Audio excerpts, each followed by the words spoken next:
Hi guys, Deb and I are here just to have another crack at the old HG Prem. Had very good response from the original video and I've read all your comments up to date so far. Haven't got back to quite a few of you. I intend to.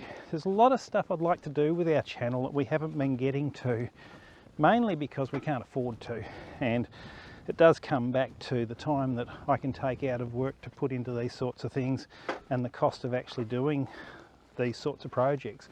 Now the average video for us, if we do a workshop one where we do welding and fabricating and things like that, we can spend 2 to 4 hours in the workshop gathering footage, and then we can spend 20 to 30 hours editing the video. Now just grab this gate. These little will they start videos, I'll just shut this one because we've got a few mooers wandering around in here. We could have an audience today, so that's possible. Farm gates, if they're closed, when you come up to them, make sure they're closed when you go through them. So yes, so these little will it start videos, they're a lot of fun. They don't really cost us much from the point of view of actually what we've got to do to get them to go, and the editing aspect's pretty good because it's sort of just footage on the fly. And so we can do a few of these. We will keep our workshop ones going and do them as we can. I've got the HG door set up on trestles now at the moment, hoping to get that welded in the very near future and we can get that video out for you as well. But today I just want to come back to the old Premier, and there's a few things left unfinished with it. Firstly, it was running on 5 cylinders.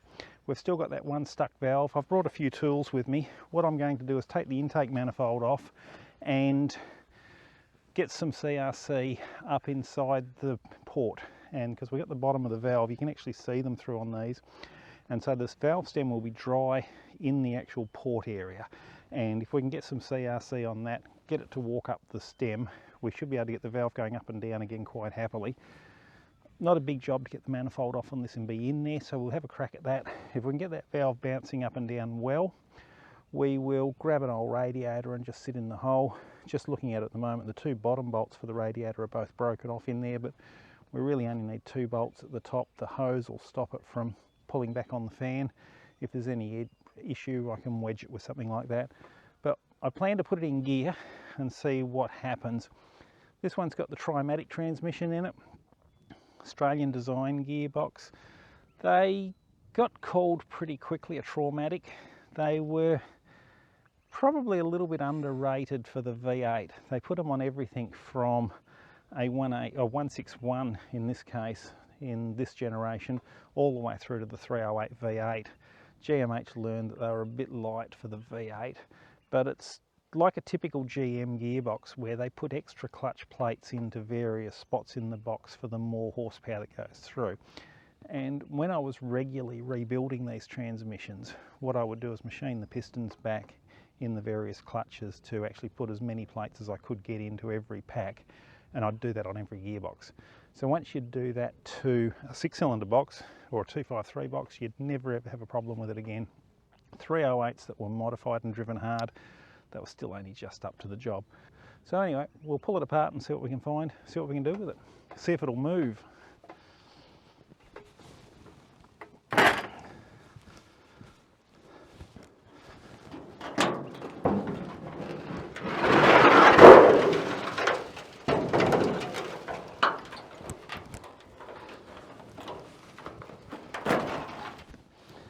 Now it's got a composition manifold gasket on it, mainly because of the extractors, the tube headers. That might fail a bit when we pull it off, but if we're careful, we should be able to get the intake manifold out the way and be able to put it back on and have it seal up enough for what we want to do.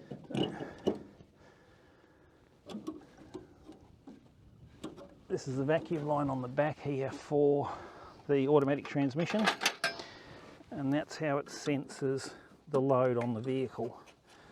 I had a few comments about the starter motor.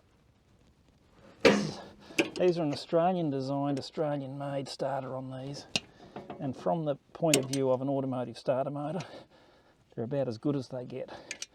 Now I would put one of these starters up against any of the reduction drive stuff that's on the market today, the permanent magnet ones, these things are just unbeatable.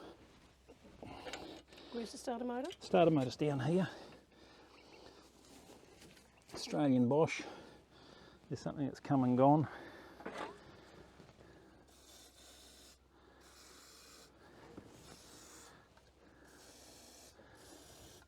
Good old CRC, eh?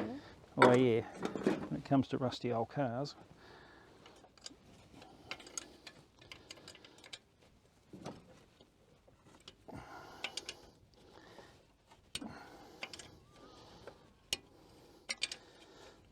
Just get all these loose.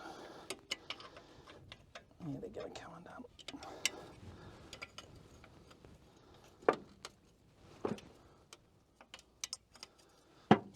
Now I started working on Holden red motors way back, before I was 10 years old anyway, and it was a funny situation. I wound up taking over Dad's business and we expanded it a bit and took it to town at the time where I took it over, but we still traded under J&M Teal, John and Margaret Teal, and we still have a few trading accounts under J&M Teal that exist today, even though I've run it since 1986. But strangely enough, I was rebuilding one of these out of an EH Holden, and my dad happened to be in the workshop when the owner turned up, and it was somebody who had known our family for a number of years, and he said to Dad, he said, "Shouldn't you be supervising him?" And Dad just sort of looked there and pretty dry, and he just came back and says, "No, he's done enough of them, he knows what he's doing." So,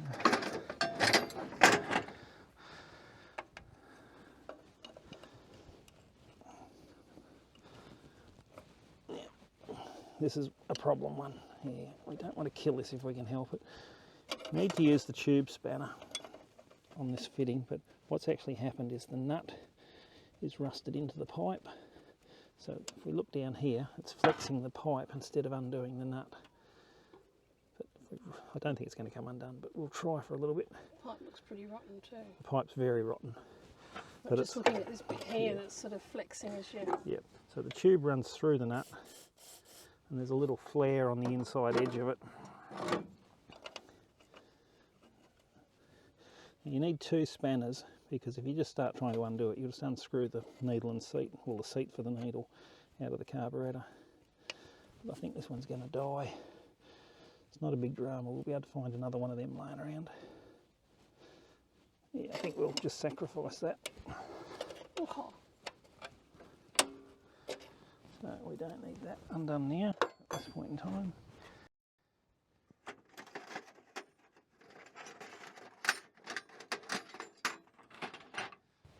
Yeah, there might be another one on the engine just over there actually. If not, we won't have to look very hard to find one. Ah, the backyard boys have been in here too. We're missing an adapter. So that's an indication that it's had fun and games in the past. There should be a brass adapter screwed into the carburetor for this vacuum line to seal on. Looks much like that, just a bit smaller. Not that it is going to worry us.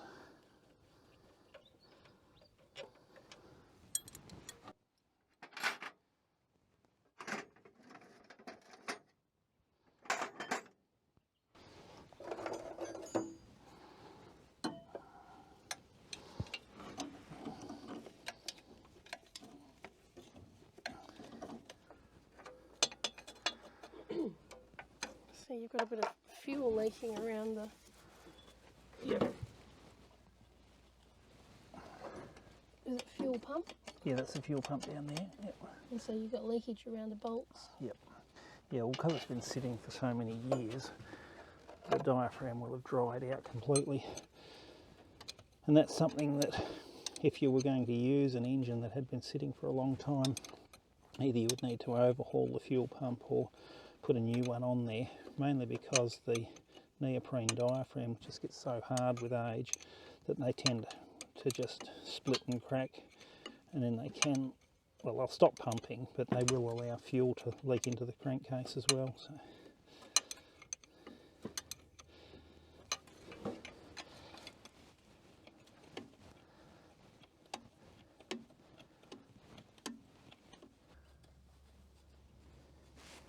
See, puppy dog's busy over there.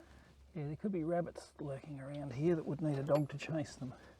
That'd be the only reason that they exist, is so dogs can chase them. But he's not very good at spotting them.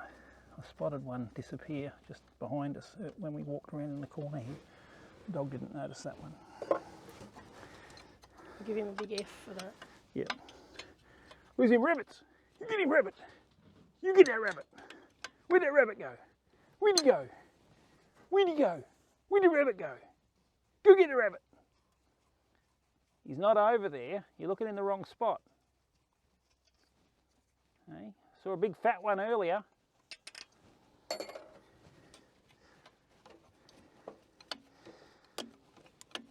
Where'd he go? Where's that rabbit? Is he under here? Hey, have a look under here. Could be under here. Did he go under here? Where is he? You get that rabbit. It's just a tail. You get that rabbit. That's all that left is a tail. Where's that rabbit? He's under there. He's under there. You get him. Yeah, where is he? You get him. You get him. Hey. You scare away all them snakes, puppy dog. Righto. There we go. Now, it has had water in it. There we go. Right, I did say the bonnet had been off it and it had water got in the carby.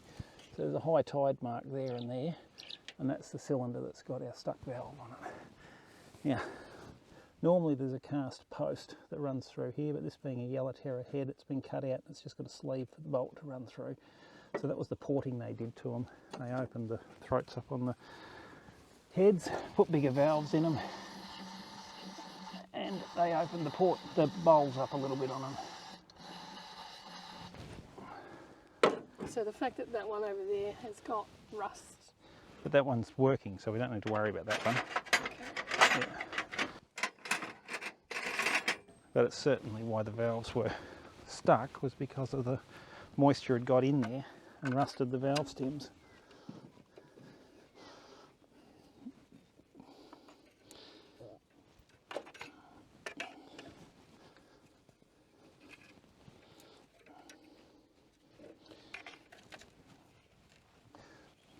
True situation where it is welcome to the insanity that is my life.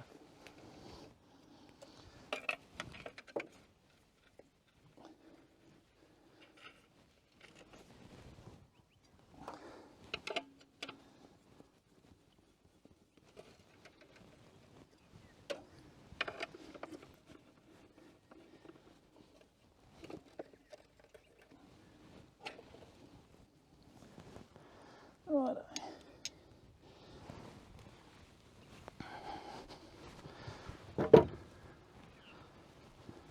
You need to remove your rust fleck that just went in there. Not worried. Oh. Like I say, this old motor doesn't really matter much. Let's just see what we can do in here.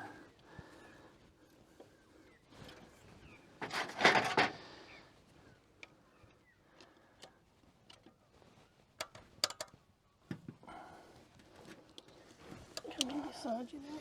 Yeah, just see if we can get him to move at all. Good way to break a screwdriver. No, Mr. Snap-on, we haven't been using it for anything that it shouldn't have been. Don't know if you'll still read it, but they did say in the fine print on the handle, let's put fine print on a handle. What it says, what is it? Warning, not a pry bar or a punch. It's written on the side of the handle.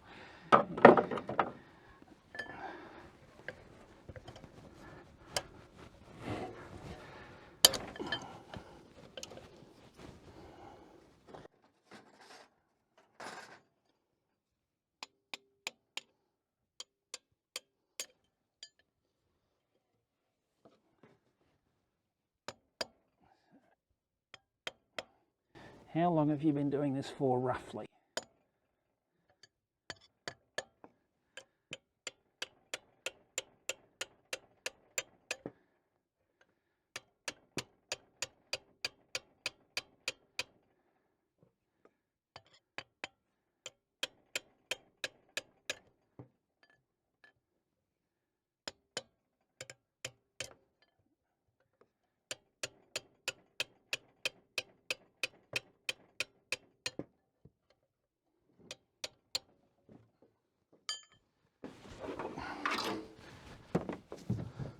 Just put that on the shelf.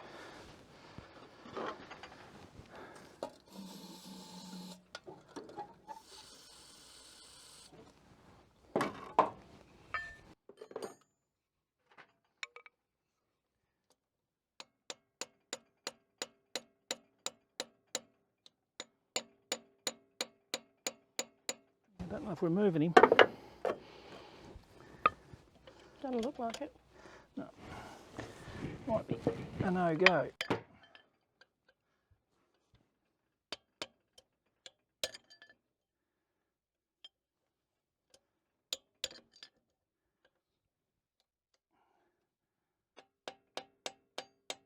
Oh, it's moving. A little bit there.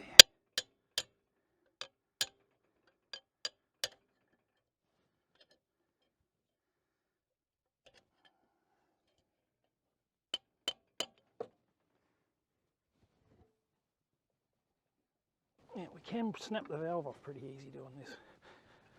That would halt the play pretty quickly.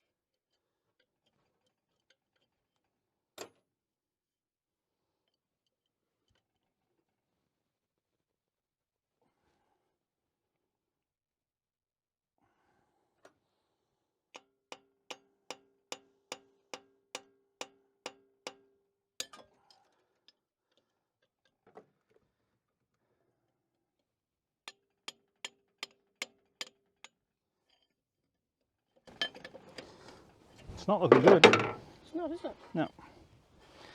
Still, it was worth a try.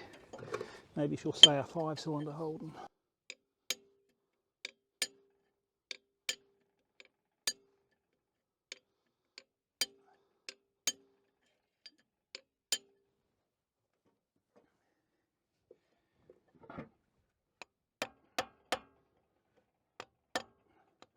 Let's try and get the bar to go between the coils. Down a bit tight for that.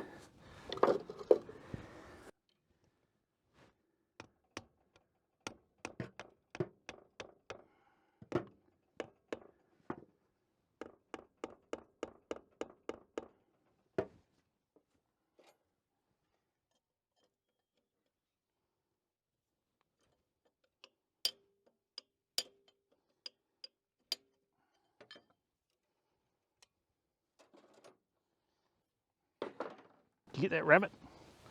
Did you get him? Something. It's been stuck around the back end there.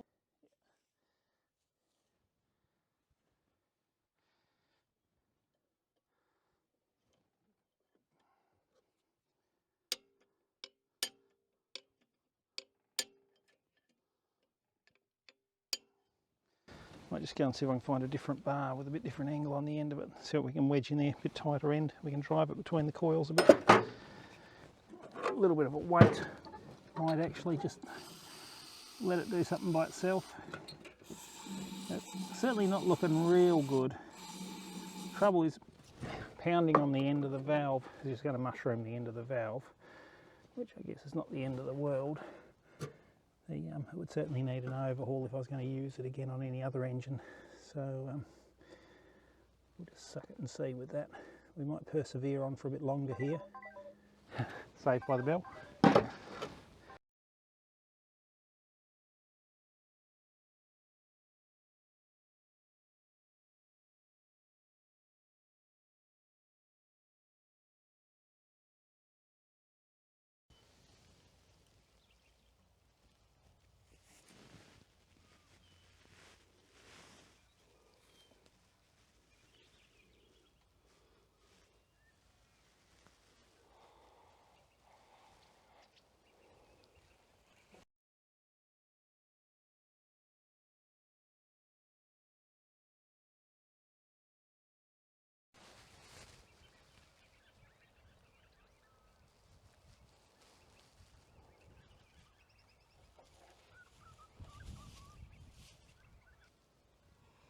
What's the matter, pup? Can't you find that rabbit he was talking about?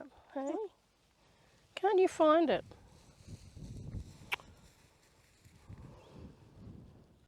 And I've grabbed a different bar with a bit pointier end, see if that's going to do us any good. Well, that's a bit better angle.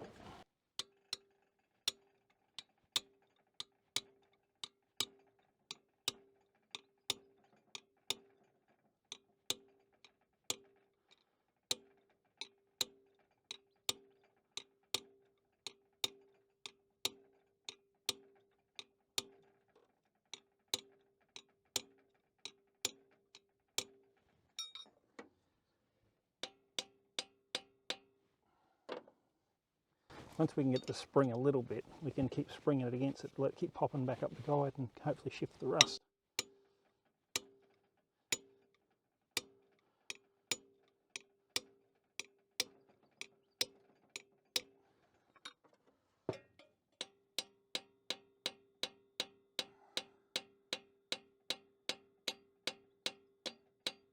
Alright, that's springing a little bit because it's not coming down and going thud, thud, thud, thud. So that's a step in the right direction.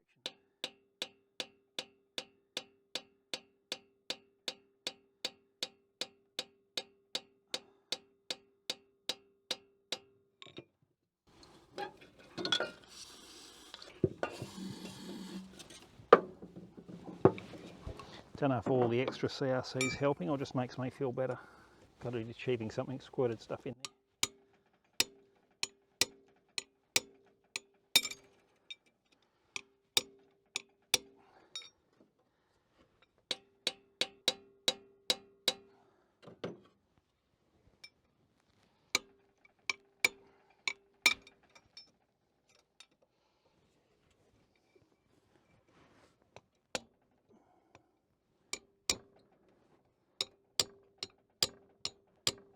That's in your way?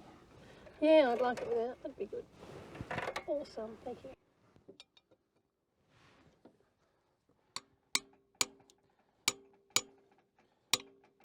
On value of old Holdens, I could have put that pipe on eBay. Uh-oh. And yet, that's dying. Yeah, I thought that would. I could have got $300 for that piece of pipe, you know, at the moment. I doubt that very much. It's famous. It's been on Rob's Shed on YouTube. We've got a little bit of movement, but not a lot.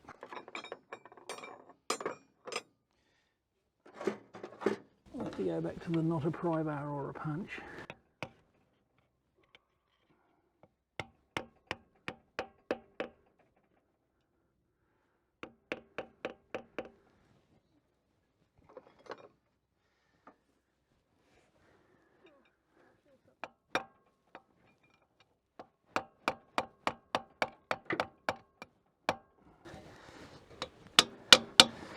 Trying to get that between a coil. That's done it. That's what we wanted. Were the coils stuck together, were they? Yeah, well, it's just the bound because the valve was down. See, when the valve's all the way up, you've got gap between your coils. See that. Yeah. Right, it was just because. Yeah, because the valve was down.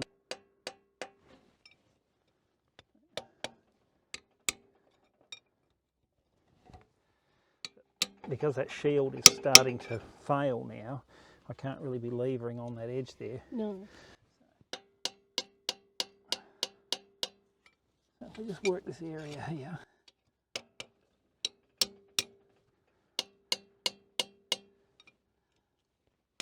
It's moving quite a bit. Yeah, it's not coming all the way up, so the stem's rusty underneath in the port. Talking in me. I'm trying very hard not to hit this as I talk, but editor Deb doesn't like that much. So I shall be more cautious in the future. I do apologise to everybody watching.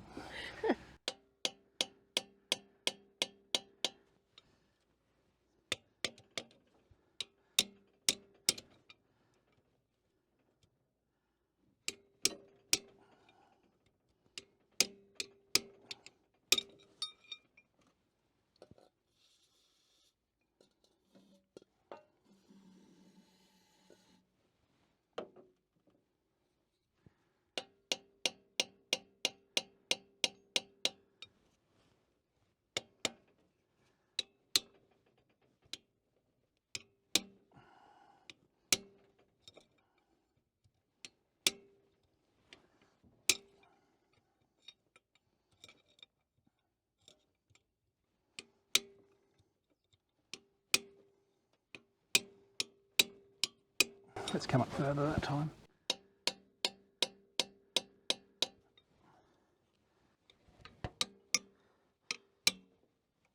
That time I moved it just without hitting it. Promising. Yep.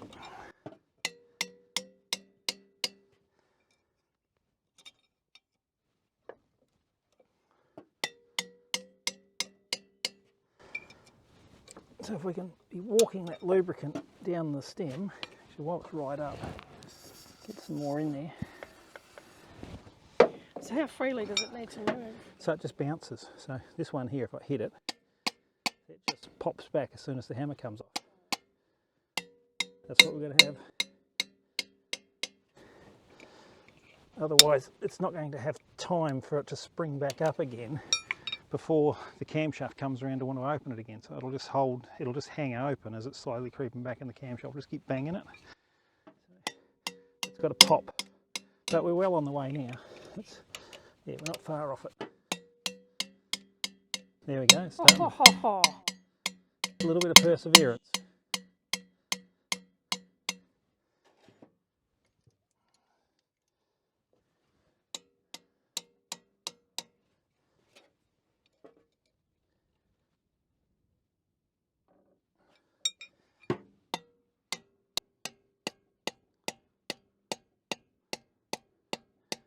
Now, naturally, if we're going to put this back to work, we would replace that shield there, but the car will work all right without it. It is just part of the oil seal system. So the actual retainer on the top here is sealed onto the valve stem by a little O-ring inside it. I said that in the last video. So the oil that comes out of the push rods will float across the rocker, lubricate this ball in here. A percentage of it lands on the top of the valve, and then the shield just lets it drip to the sides, and you get the minute amount that sort of gets under there is enough to lubricate the valve stem.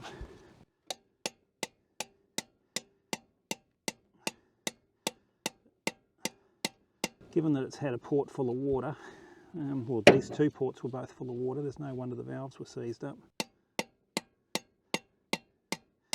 We're at the point... Rabbit just shot through out from under the car and shot through across into the other one. There you go. The dog didn't notice because he's over here. He's still looking. Yeah, he knew that there was a rabbit there. It's over there. Backwards and forwards, it's gone, backwards mate. And forwards. It's Sorry, dude, you snoozed and it left. It left out the other side. Now this would start and run at this, but it would pop out the carburetor because that valve's slow closing. We would get a bit of an explosion leaking out and burning the air and fuel back up through the manifold and into the carby. So it'd probably run and go pop, pop, pop, pop, pop, pop, pop out the carburetor as it was running. So we'll give it a little bit more of a play.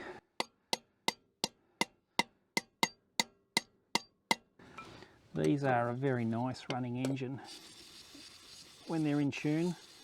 So it would be nice to have it start up and just sort of sing for us.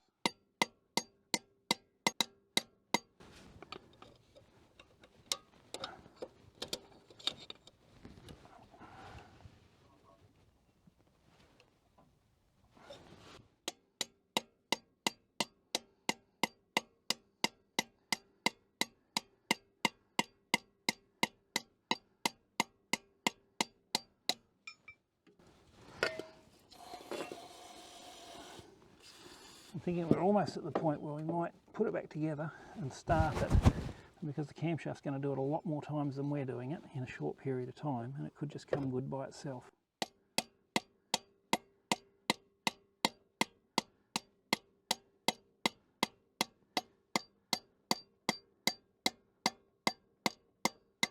Alright, playtime. We'll see how we go.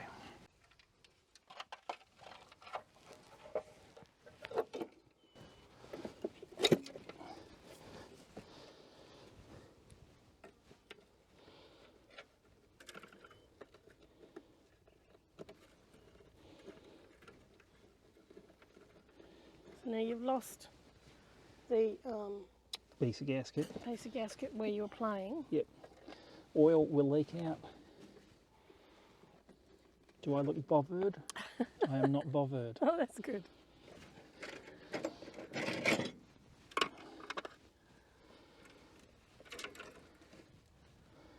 Trick with these is not to tighten any of the bolts up until you get them all started.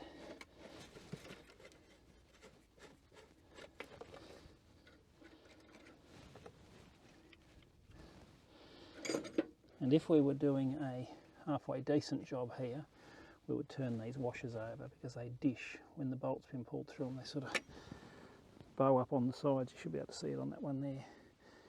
So each time you do a rocker cover gasket, you just turn the washer and put it back in that way up and get it to clamp down on the edge of the rocker cover. And the other thing that happens on these is, and same small block Chevs, Fords, whatever, it's got bolts around the edge of the rocker cover. The bolts will actually distort the rocker cover and they'll sort of bow these down. So it pays to sit them upside down on something flat and just sort of tap them back flat where the bolts go in them when you put a new gasket in. It makes them seal up a lot better.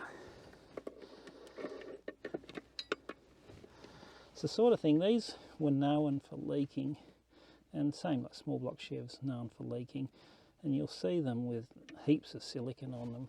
The reality is if the gasket is good, the actual rocket cover, tappet cover is straight, they're going to seal up.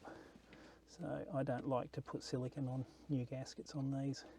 If you're out in the bush and you've just done what we've done now, and if the gasket had survived and we wanted to drive it home, not this car but something in better condition, we could just run a bead of silicone around the old gasket and put it back together and that would seal for us. That would be the only time I would use silicone on cork gaskets, and I've done that.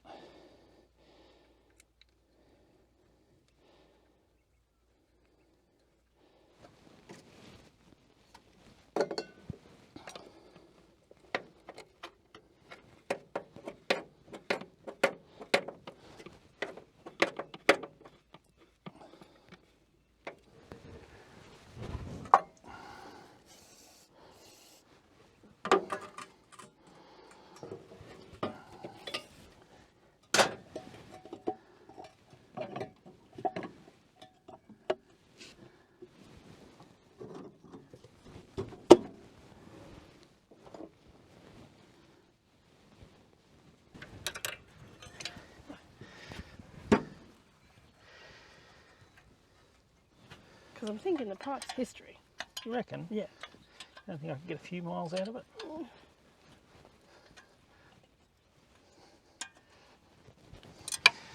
Put it this way, if it had to, we could get home with that. Home's 500 metres that way. It'd work that long. Oh dear. Half a mile of driving. Don't know that the tyres are going to last that long. No. No, if we look at the tyres are not great.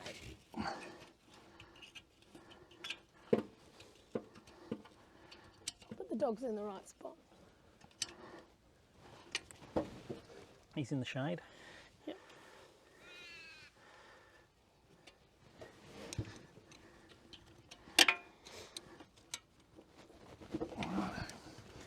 That one goes on there. That one goes on there.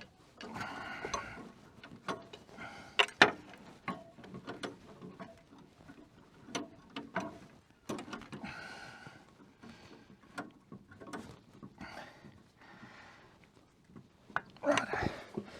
And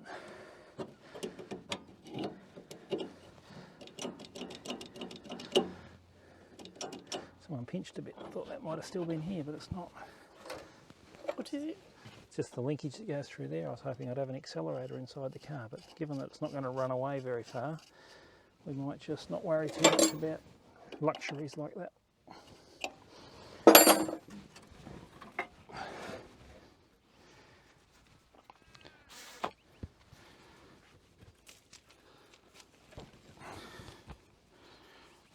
Haven't brought any snippers. If I snip that off there, we might be able to just get that to push on there.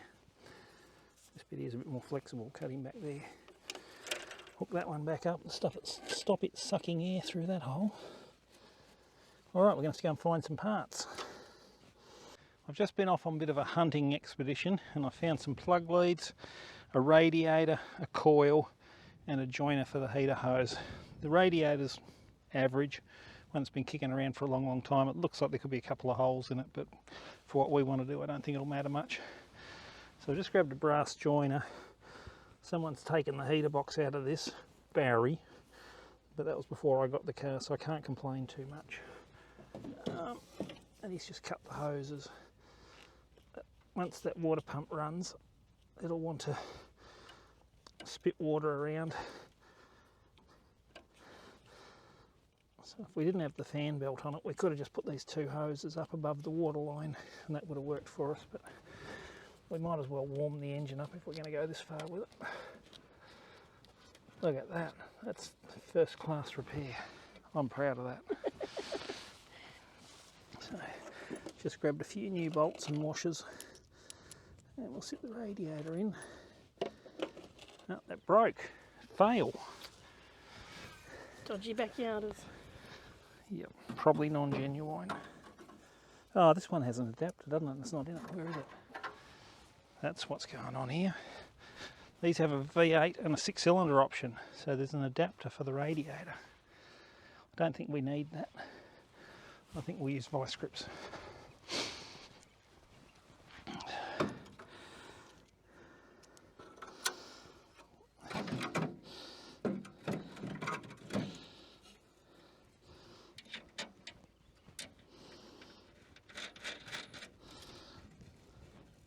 That's secure.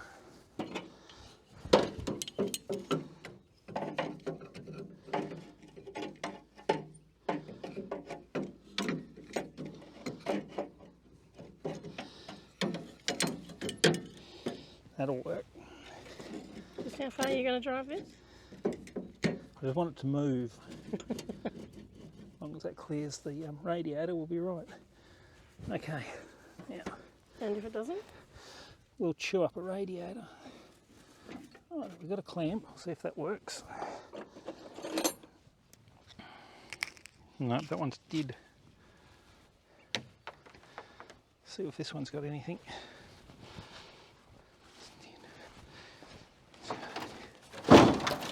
No. What's in this one? Rabbits. There's a big hole down there. Rabbits, rabbits, rabbits, rabbits. Oh, lack of engine. Yeah, whole lack of engine. Even I could spot that. Might have to go on another hunting expedition for a clamp. We'll see what we can do with the top one first. Screwdriver in my pocket.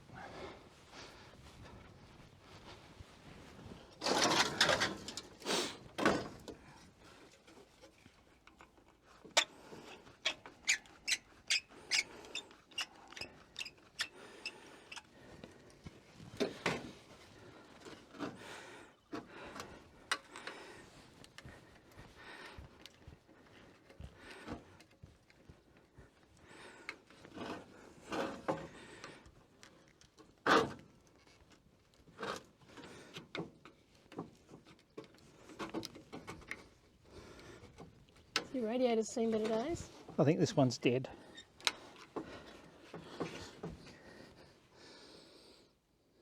It's got a GMH part number on it. That's a genuine radiator. It could be record. We'll save it for another day.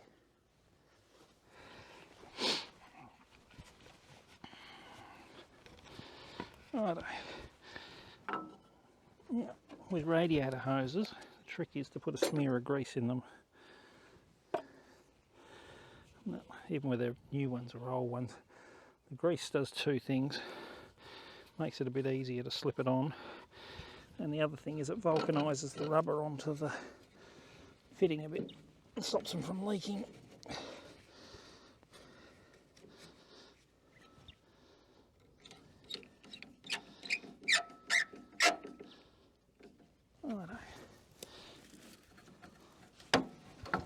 Do you need one on the other end? I do, but this hose is dead over here.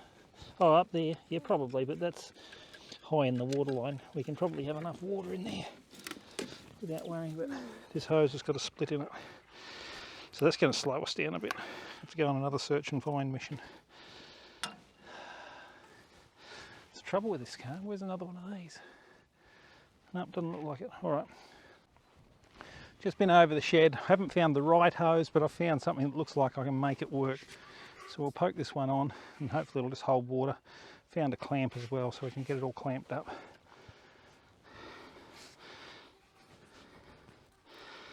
So one we put for the top.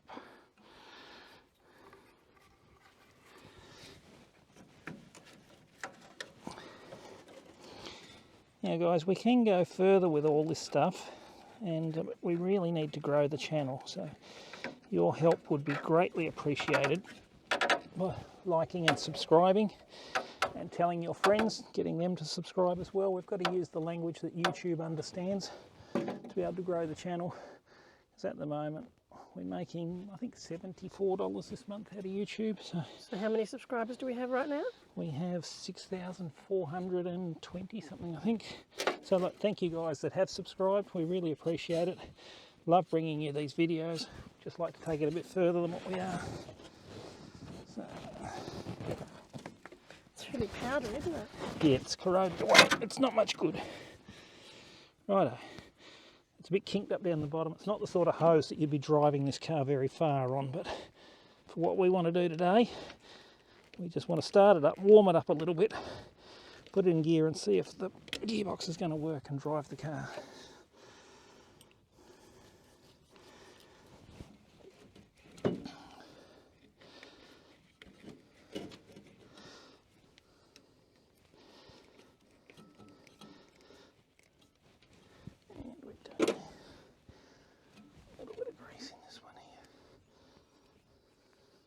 This hose has seen better days. It's pretty dry and crumbly inside.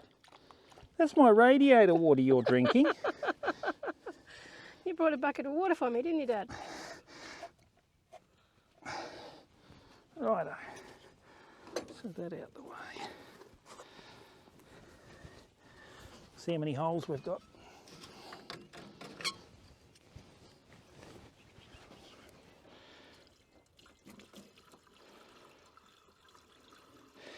Radiator's very blocked up looking down there in the tubes.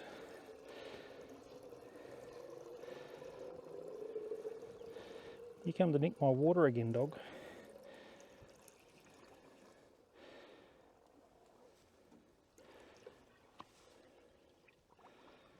Don't see it pouring out. No, we might be lucky. There's just a bit of a bent tube there, and there's one on the back somewhere down here. It's got a bit of a kink in it. I was expecting them both to have little sprays of water coming out of them, but it was the first one I found in the any old Holden radiator department. Righto, I'll let that sit there. It'll probably drop down a bit in time, but like I say, we don't need much for what we want to do. Now, this is an old coil I found. Looks pretty good. It's got a bit of a dent in it. It's a use with resistor one, so even though it says 12 volt on the outside, it does say use with external resistor, so it'll be the whole 7-8 volt sort of coil. We won't worry about the resistor, it'll just give us a hotter spark, so for the amount of time we're going to run it, not a problem. If you left it like it, it would burn the points. The water thief. Dog's back at it again. It's hard work fixing old cars. Hey, puppy dog.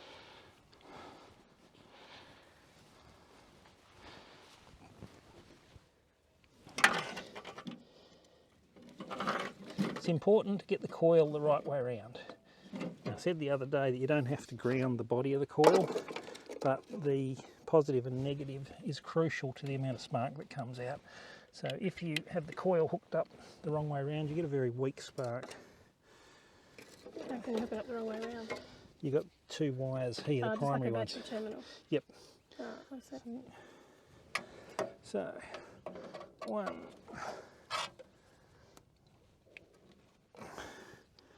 5, 3, 6,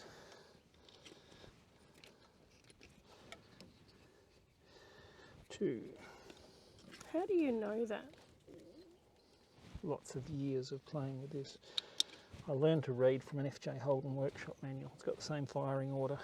I just remembered it from preschool days. Okay, so we are ready for battery and fuel. So we're ready to rock and roll. Cut that off and join that hose up there. And we're going to have to get a fuel hose, bottle of fuel, and it's a bit softer there.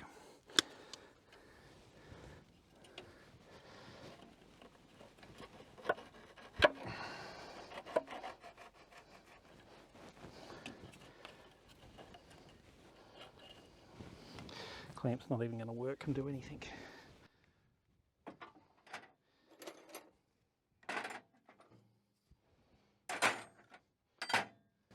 Okay, that's all we need, isn't it? Battery, fuel, fuel hose, and a clamp to go on that. Too easy. I shall return. Well, I think I've got everything. I've got fuel, got some hose, got the squirty bottle with a bit of petrol in it, got a battery, got the battery terminal, most important. I actually forgot that. I had to go back again for that one. So anyway, we'll hook him up and we'll see what we get out of it today. So, hopefully it's going to want to sing on 6 cylinders.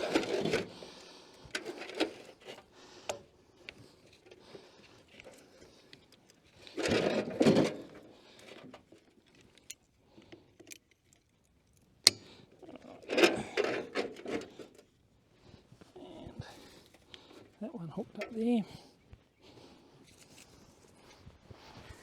A bit of fuel hose. Now if we want to move this, might pay to put the fuel off to the side. We're not going to drive it because, let's face it, there's no steering wheel in it, there's no brakes, but I want it to move. So give ourselves enough hose that we can have a little bit of a lead on it. Side cutters.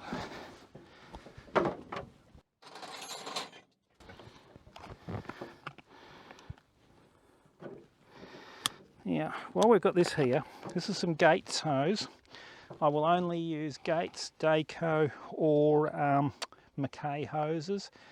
There's a lot of rubbish hose on the market, guys, particularly fuel hose. You can put it on your car 12 months down the track or so, you'll find it'll have little splits and things around where it's been pushed over the barbs and things, or it's just set like a rock and gone hard.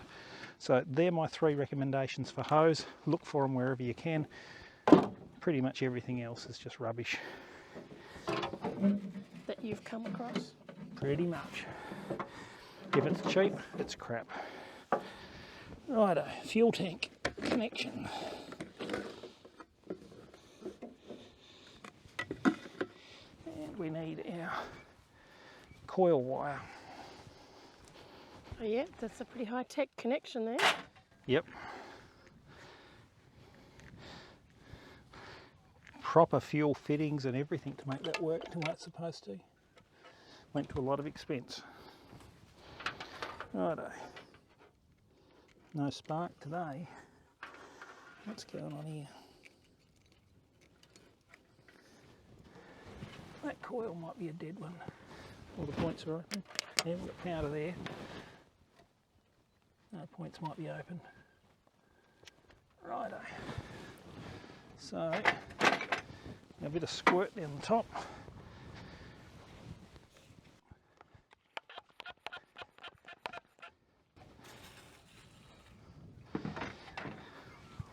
You're going to show me where you were Shorting it out, yeah. hang on. Let me come around here. You're not going to see it very well. So on the solenoid, we've got, well, in this car, we've got 3 connections. So we've got one for the starter cable to go on, and that's also where the power supply picks up to feed power into the car. So that's what this black wire here is. On the bottom, we've got the connection that we're going to short across to for the start. So that would go back up to the start side of the ignition switch. And then this one here is a bypass for the coil, not used on Holdens, but a lot of other cars use this type of starter, so all the replacement solenoid caps had that connection on them. So we'll give him a go.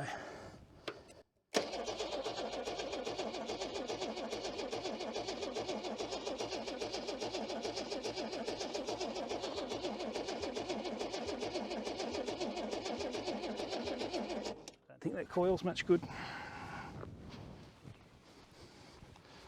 I don't think that coil is much good.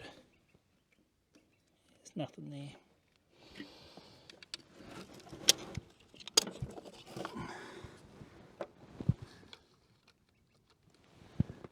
Hang on. So what are you checking? Right, I'm just checking for a circuit through the points, but touching the live wire onto the point wire, we're getting a spark, so that we know the breaker points are actually making a connection. When we're touching it on the other side of the coil, we've got nothing, so the coil is dead. The coil is dead. We need another coil. So you're diagnosing as far as the power has got to? Yes, so we've got to have a circuit for it all to work. We knew the breaker points were working the other day, but because it had run, there could have been a little bit of oxidisation. We never cleaned it up or anything like that. And the weather's been a bit ordinary since. So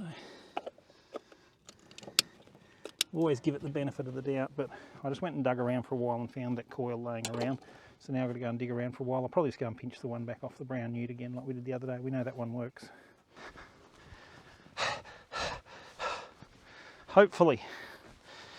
Right. So where's that one from? Brown newt again. Our current donor car. Yeah, but it understands. It's happy to give us this for the cause.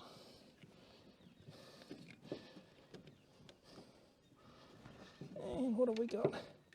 We have got the key on. Little sparks, that's what we want. Righto. Let's see what she wants to do now. 6 cylinders this time. Come on, baby. Lost my switch.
Can I ask a question? Yep. What are you doing? Trying to get it to go. No. With the carburetor. Choke, Yeah, right, with the that's the choke. So when we push that across, and I've just been doing it from down the bottom here by lifting it there, that blocks off the airflow and puts the manifold vacuum across the main jet and gets it to draw the fuel in. But because it fires and then stops straight away, it's burning the fuel that's available and stopping. So I'm wondering if that main jet has stuck again and it's not letting the fuel in this time. So once you've got it started, should you be able to take the screwdriver off the starter? Yes, and it should keep running, but I But it want to just get it to the dies point each time. it dies each time, so it's not getting enough fuel to keep it alive. Okay. So if we get the top off again, these will run with the top off. So we'll see where we go. You just come round and... Yep. But we've reached the point where it runs on 6 cylinders, so that's a bit of a milestone. Right, I wondered. Yeah. And it's not spitting back out the carby, so that valve is sealing up. So that would be flames? They would be popping back and having fire again, yep. Right. And yeah, look, there's no fuel up here. So is that because that's stuck? All right, just watch your fingers on the fan. Yep.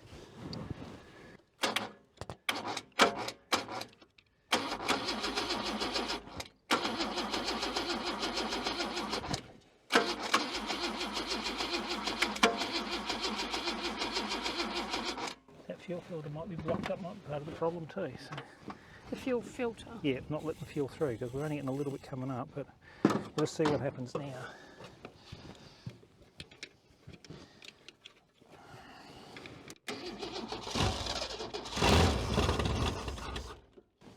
Yeah, we're not getting enough fuel coming through.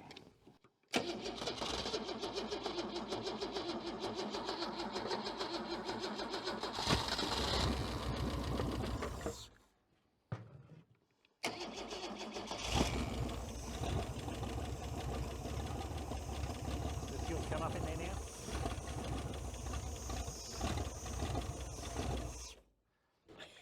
Yes. So you're feeding it fuel in directly. I was hoping this would start working. Sometimes these little plungers, if they've been left sitting for a while, they'll swell back up again and the little pump in here would start working.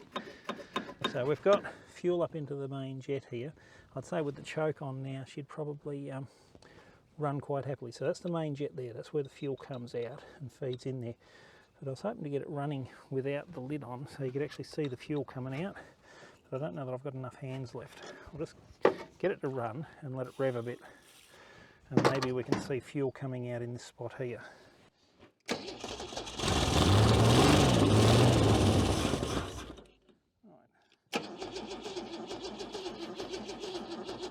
So there you can see the fuel coming out there, that's what feeds the main jet, but I don't know why it's running and stopping. But maybe we'll put the lid back on and just run it with the choke on a bit. We don't have the accelerator pump working, so when they start to die, if you pump the throttle on these old carburettor cars, it'll bring them back to life because you're squirting fuel in there, but that's not working on this one.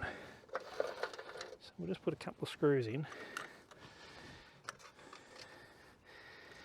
And that way I can pull the choke over, and that richens the fuel supply up for when the engine's cold. But let's face it, this thing's been sitting for possibly 20 years. We haven't put a kit in the carburettor. It's very lucky that we're getting fuel to come out through the main jet even. So we'll give it another try and see what it can do by itself.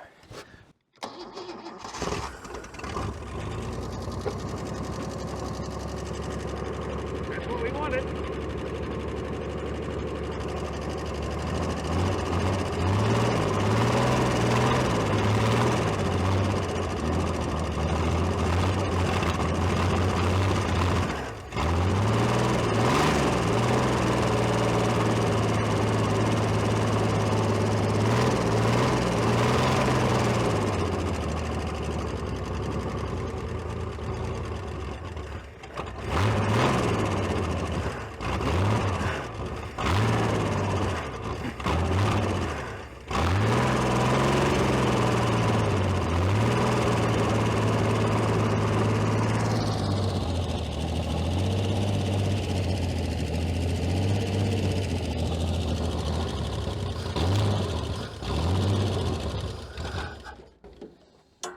Yeah, it doesn't want to idle.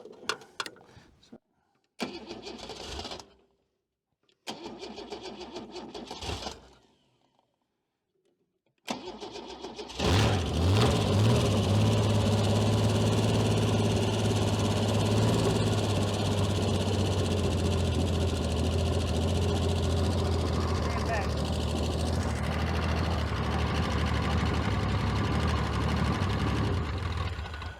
Well, tried to drive.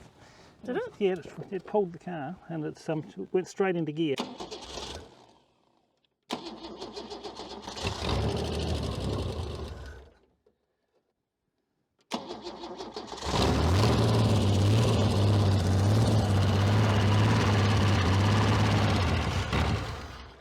I dropped it, it's fallen down.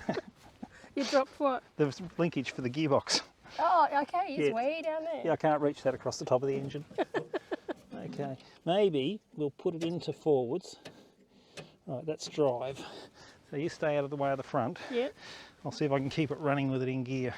Don't try this at home, kiddies. Okay, this is insanity.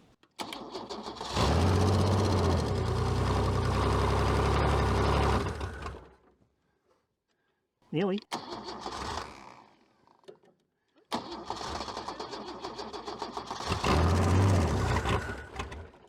Keeping it running is going to be the drama.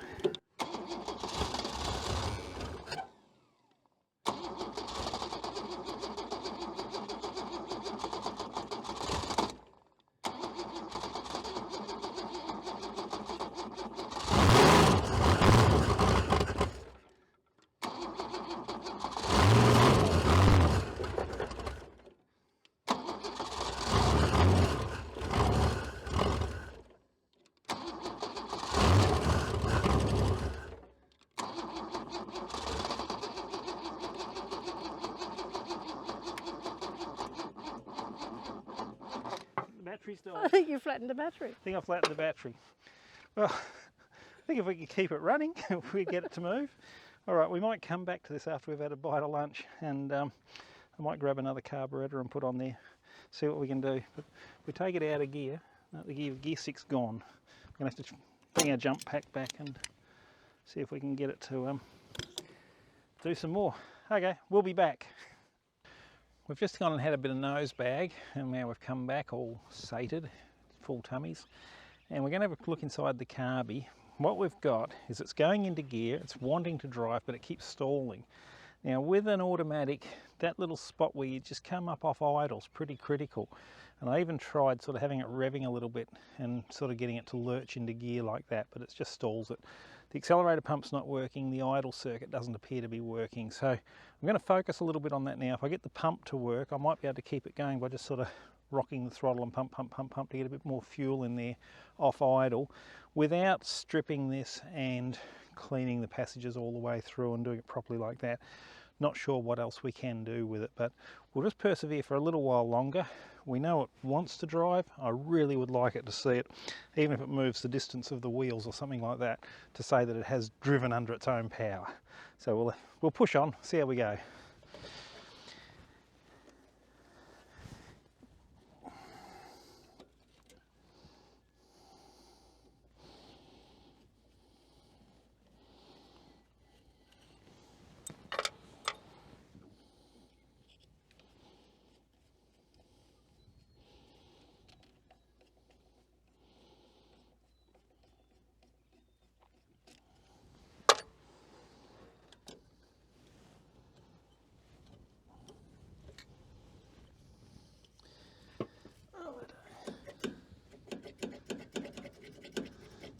Just pull that plunger out. There's a little clip down here that most likely is going to want to go flying off and get lost in the grass.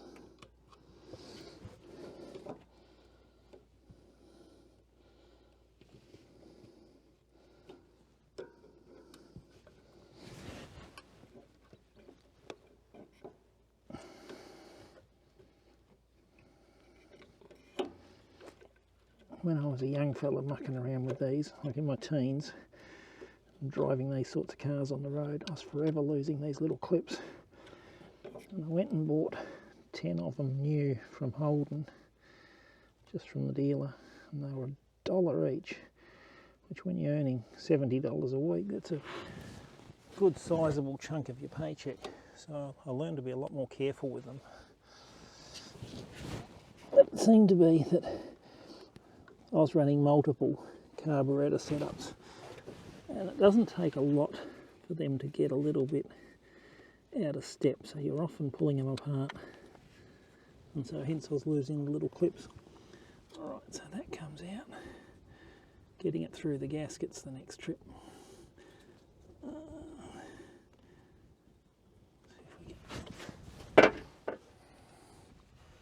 Do you think a screwdriver might help in that situation? Yeah, I think it's just going to help break it. Oh. That's the trouble. I think this is where we're going to come unstuck. We really do want a bit of a gasket in here to help seal this off, just in that area there. This spot doesn't matter as much. We might just break it here so I can get the plunger through it, because there's no fuel in that spot. Right, so there's our little plunger. I was hoping he would have swollen up a bit. If we just carefully open him out. It's a rawhide one, so they're the better type.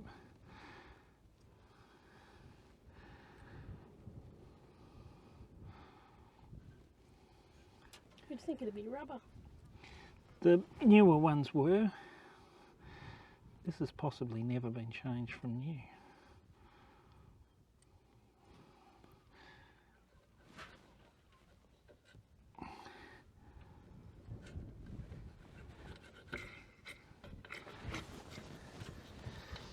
Oh, the valve's leaking at the bottom. It's spitting the fuel the wrong way, so we've got a blockage in here, in this spot.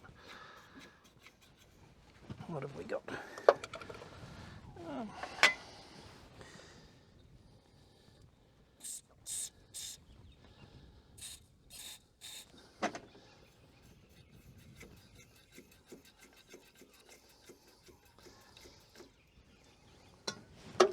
So to stop it from spitting.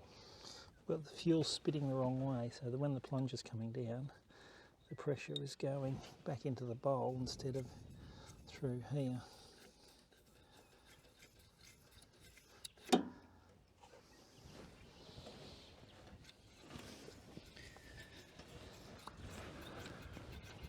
Yeah, it looks like we're going to crash and burn with this idea because the little valve at the bottom's leaking.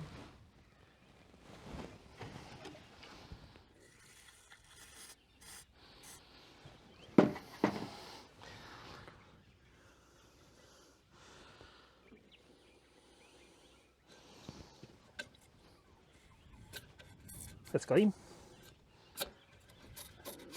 That's what we want. Both of them. Yeah, it doesn't matter. It'll, as long as we're getting some that way, we can feed it in by pumping the throttle. Right, but yeah, when you shut it down, it was coming through both sides. Mm-hmm.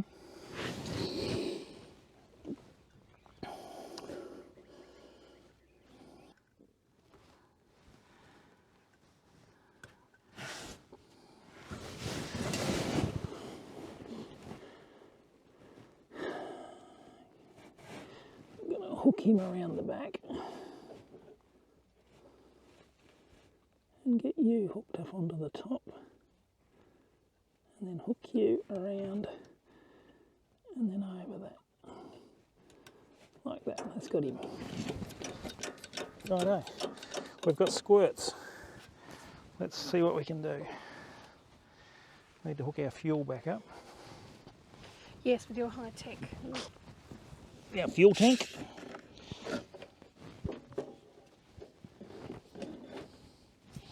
Righto.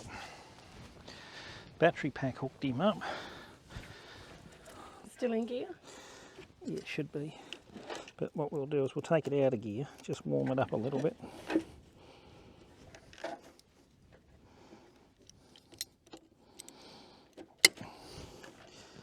Keys on. And we'll hook the battery pack on. And it says OK. Take it out of gear. Yeah, that's out of gear, right. Just run him and warm it up a little bit, I think.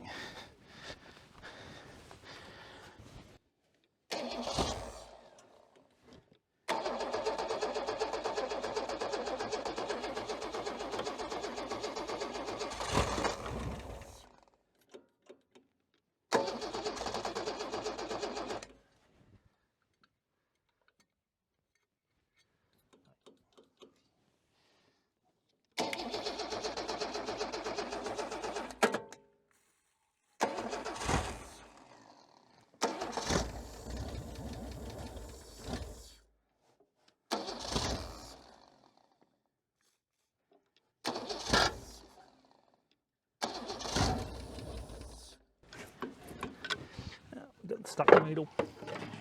There's fuel dripping out there, but it's not flooding in here. Got a blockage in the seat. So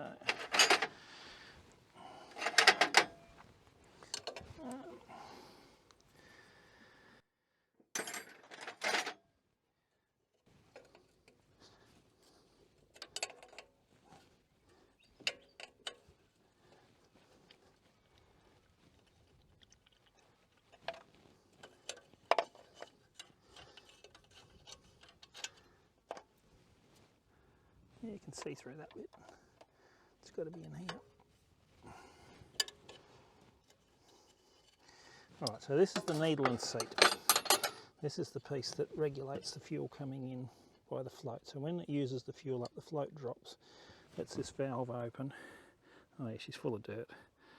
So that's the little needle on the end, and that goes into a little hole through there. But it's got a lot of rust and stuff from the fuel line in it, and probably out of the fuel pump.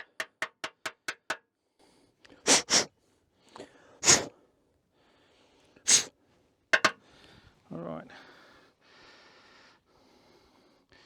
Now in a workshop situation we would use compressed air and we would have this spotlessly clean. In a paddock situation we tap it out and screw it back in and hope that we've fixed it. Doesn't really take a lot of dirt in there to cause it to stick, and then you get flooding or you get fuel starvation, which is what we've had here. Just nip that on there.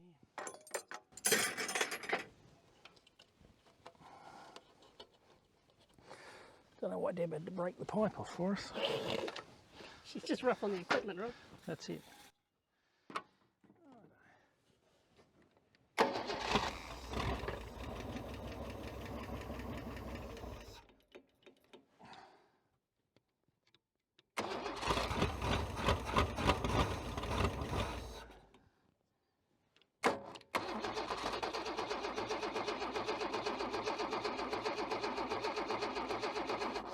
Not going to get enough fuel. That little hole there I put my finger over is the power valve. So with that, the lid off, it'll just suck air through there.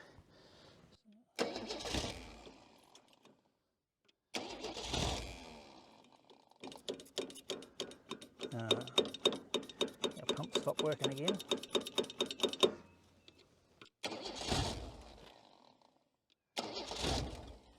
Put the lid on so we can get the choke going. It looks like that little plunger, I know, we're going to squirt it in. Could have a little bit of dirt down the bottom and it's not replenishing the well that quick for the accelerator pump. We'll see what we get.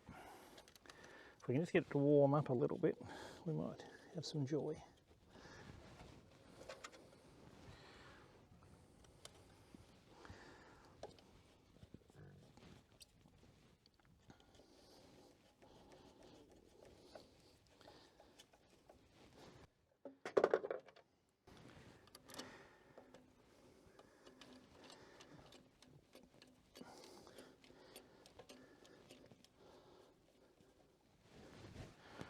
Righto.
Other side. Look at the other side back wheel. Yeah.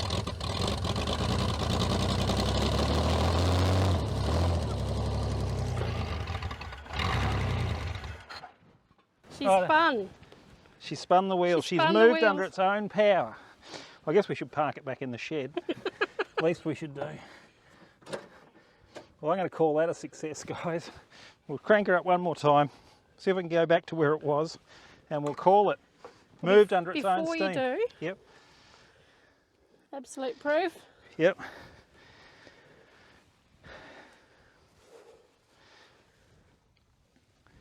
All right, we ready?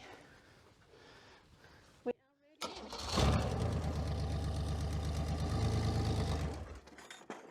Ha! I think we'll try it again. Okay, that's reverse, neutral drive. You got to run up this time. Sounding better each time you start. Yep.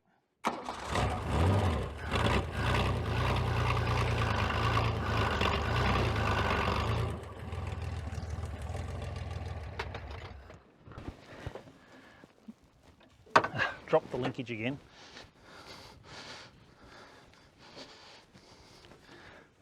All right. Enough rubbish. Enough of this shenanigans. We'll put it back and call it that it moves under its own power after decades.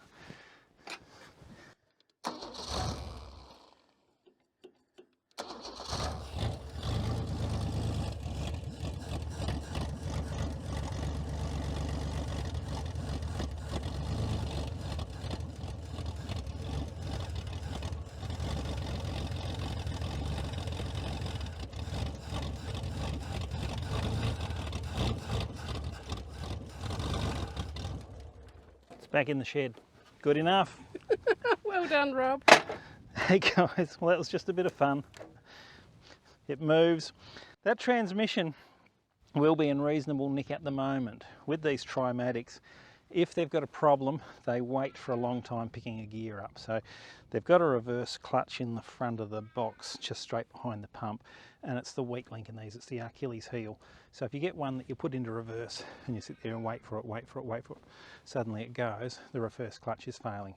But I don't believe that it'll be the sort of box you'd put into a car and use without overhauling, because all of the friction materials inside will have dried out from sitting around and they'll just go crumbly and powdery. You could put it in, work the first week, by the second week you'd be thinking, oh, it's a bit dodgy, and probably by the third week you're going to be walking. So anyway, that was a bit of fun, guys. Thanks for sharing it with us. We'll catch you next time.